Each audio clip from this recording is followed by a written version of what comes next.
Let's talk about retained earnings. So first, what are retained earnings? So retained earnings is the net income that a company will hold onto for future use. Now, they might not be able to use all of it all the time because there could be some restrictions in place dealing with retained earnings. So we have a couple different types of restrictions. We have legal restrictions. So a company might be required to hold on to a certain amount of their retained earnings to help cover the purchase cost of treasury stock. And we'll talk about why here in a bit. There's also contractual restrictions. So if a company wants to receive a loan, the person that is giving them that money might say, hey, hold on to a certain amount of your retained earnings. We need to make sure that you are good to pay us back in the future. And then there's voluntary restrictions.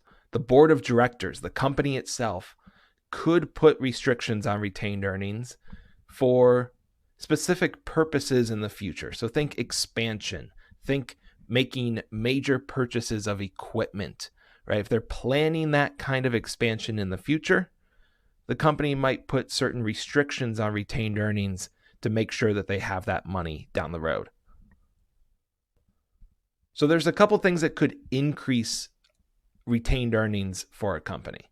First, your net income, right? Retained earnings is the net income that you hold on to from year to year. So if you have a net income, it's going to increase your retained earnings. Something else that could increase it is a prior period adjustment for the understatement of net income. So let's say last year you understated your net income. You have to now correct that. And by correcting that, you will be increasing your retained earnings. A lot more things can decrease it, right? Net loss, prior period adjustment for the overstatement of net income. Those two are just the opposites of what we just talked about. But then dividends. If you have cash dividends or stock dividends, that's going to decrease your retained earnings. And then also some disposals of treasury stock. Remember those legal restrictions that we talked about earlier.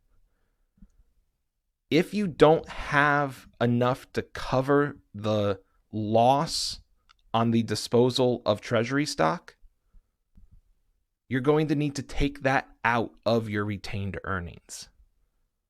So sometimes when you get rid of treasury stock, that is also going to decrease your retained earnings. So retained earnings itself is a stockholder's equity account, which means it's going to have a normal credit balance. So whenever you want to increase retained earnings in a journal entry, you're going to need to credit your retained earnings account.